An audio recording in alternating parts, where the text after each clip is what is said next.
Bonjour et bienvenue au Club Emploi. Connaissez-vous ces entreprises qui gèrent votre eau du robinet?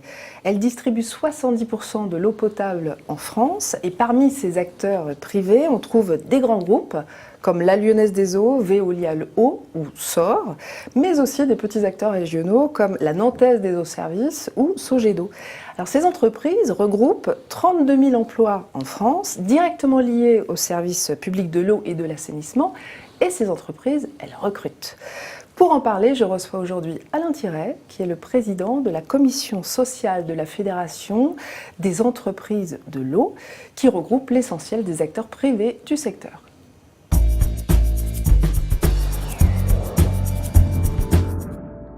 Alain Thiret, bonjour et bienvenue. Alors, parlons des emplois de ces entreprises de l'eau. Comment se portent les recrutements dans ce secteur? Est-ce qu'il y a toujours des embauches? Alors oui, effectivement, vous avez rappelé le nombre de salariés que représentent les entreprises privées qui gèrent les services d'eau, donc 32 000 pour la France. Ouais. Et donc chaque année, nous avons un recrutement qui tourne autour de 3 000 à 4 000 embauches par an, donc en CDI. En CDI. Bien, ouais. Alors ce sont quand même en grande partie des renouvellements de personnel qui quittent les entreprises, qu'ils partent en retraite ou qu'ils démissionnent, mais il faut quand même dire que ça n'est pas, je dirais, des embauches strictement poste pour poste, mais bien évidemment des évolutions de métier qui font qu'à la fois les gains de productivité permettent donc de gagner des postes, mais à l'inverse, donc des développements de nouveaux métiers nous permettent donc de compenser. Et donc globalement, les 32 000 salariés, c'est un chiffre qui depuis 4 ans est à peu près stable. Et les embauches aussi d'ailleurs. Et les embauches aussi. Donc voilà, c'est effectivement un secteur qui travaille bien et surtout avec des emplois, j'insiste là-dessus, non délocalisables, ce qui est quand même important à souligner. On va parler des métiers juste après. Alors, les recrutements pour 2013 se présentent de la même façon? Ça se présente, il y aura le même type de volume? Oui, donc nous prévoyons effectivement une stabilité des effectifs et donc globalement un turnover qui est, je dirais, à peu près de l'ordre de 8,5%. Ça, c'est un chiffre qu'on avait enregistré pour 2010. Donc, ce qui permet justement de constituer ce réservoir d'emplois dont je parlais, entre 3 000 et 4 000 emplois. On sait aussi que les 3/4 des contrats d'eau et d'assainissement seront renouvelés d'ici 2015. Il y aura les municipales en 2014. Alors, est-ce que vous vous attendez à des nouvelles annonces de projets de municipalisation, je vais y arriver, municipalisation de ces services? Bordeaux l'a annoncé pour 2018, Manuel Valls l'annonçait pour Évry pour 2013. Est-ce qu'il y en aura d'autres? Est-ce que ça ne vous inquiète pas pour vos emplois?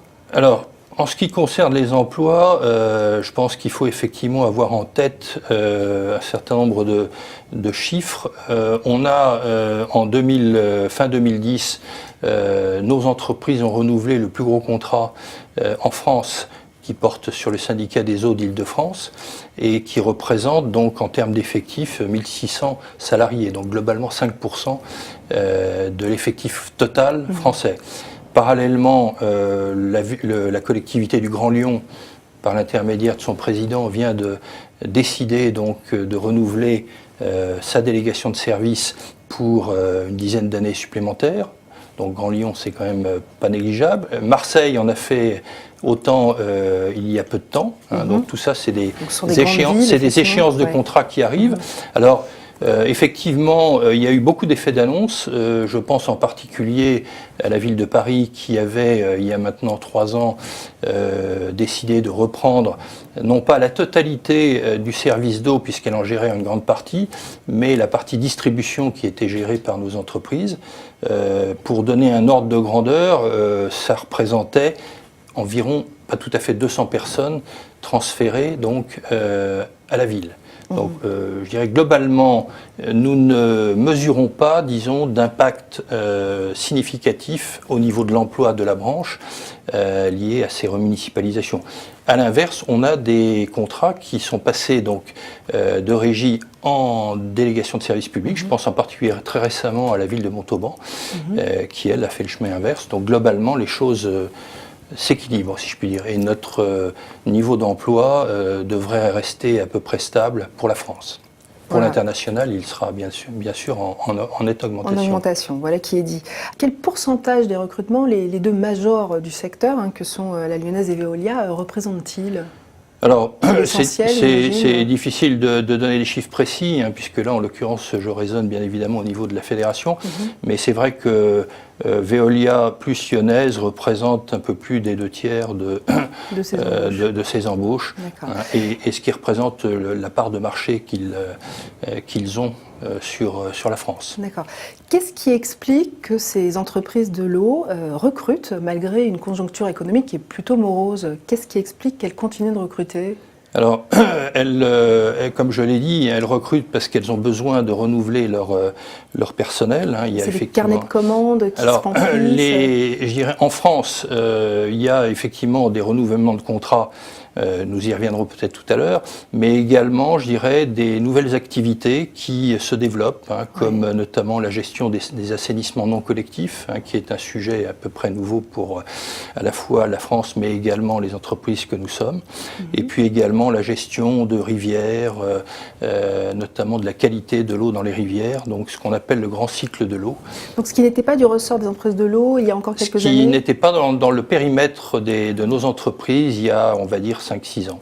Est-ce que ces entreprises recrutent plutôt des jeunes diplômés, des jeunes, ou plutôt des expérimentés, des seniors? Comment ça se répartit? Quels sont leurs besoins? Alors déjà, ce qu'on peut dire, c'est que dans les embauches que nous faisons, dans les 3 à 4 000 recrutements par an que nous faisons, la moitié sont constitués de jeunes de moins de 26 ans. Ah oui. Donc c'est quand même important, alors soit sous forme d'embauche directe, soit éventuellement par le canal de l'apprentissage ou des contrats en alternance, qui sont pour certains de nos métiers très développés. Okay. Et puis ce que je peux dire également, c'est que la répartition entre les différentes catégories d'emplois, donc c'est chez nous à peu près 60% d'ouvriers, 25% de techniciens et 15% de cadres. Donc ce qui est un peu plus que la proportion nationale, notamment pour les ouvriers. Donc on a un peu plus, je dirais, de personnel d'exploitation. Alors, ce qu'on ne sait pas toujours, c'est que les entreprises de l'eau exportent leur savoir-faire, si bien que 93 000 personnes, me disiez-vous, travaillent à l'étranger.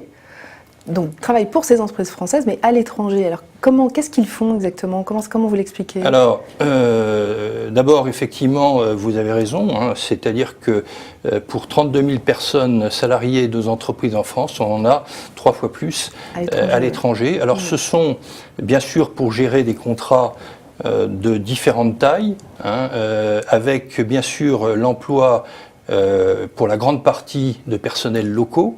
C'est-à-dire qu'en Chine, nous avons des salariés chinois, en Inde, nous avons des salariés indiens, aux États-Unis, des salariés américains. Mais nous avons quand même, d'une part, pour encadrer ces contrats et pour, je dirais, les gérer, des ingénieurs et des cadres supérieurs qui, effectivement, sont détachés pour des missions de relativement longue durée pour gérer ces contrats. Alors, il y a eu quelques couacs quand même ces dernières années qui ont un peu entaché la réputation de ces entreprises. Je pense à l'affaire Carignon à Grenoble, je pense à ces élus qui ont contesté les factures des opérateurs privés et qui ont voulu renégocier la baisse des prestations, enfin qui ont voulu renégocier leurs factures à la baisse. Est-ce que tout ça, ça n'a pas un peu abîmé l'image de marque de ces entreprises et qui peut expliquer les difficultés de recrutement qu'elles ont? Alors, là, je crois que vous faites référence à des événements très anciens, puisque l'affaire Carignon, si je puis dire, est quand même... C'était avant l'an 2000. C'était avant l'an 2000, donc on a changé de siècle entre-temps. En revanche, sur les renégociations de factures, c'est beaucoup plus récent, il y a des cas... Alors, oui, bien sûr, mais ce qu'on peut dire, c'est que la fédération et ses entreprises adhérentes, bien sûr, se préoccupent en étroite liaison avec leurs salariés et leurs organisations syndicales, de véhiculer une image de marque de nos entreprises qui soit effectivement la bonne, la bonne image et notamment qui soit la plus attractive possible pour ceux qui veulent nous rejoindre. Et on a fait il y a à peu près 1 ou 2 ans une campagne de publicité dans la presse sur nos métiers. D'accord, donc il n'y a pas de désintérêt, en tous les cas mesurable, de la part des candidats à cause de ce type d'affaires. Non, je dirais que pour le moment, ça ne se sent pas. Alain Thierret, merci d'avoir répondu aux questions du Club Emploi Cadre Emploi, le Figaro Économie. On se retrouve dans une semaine avec un nouvel invité.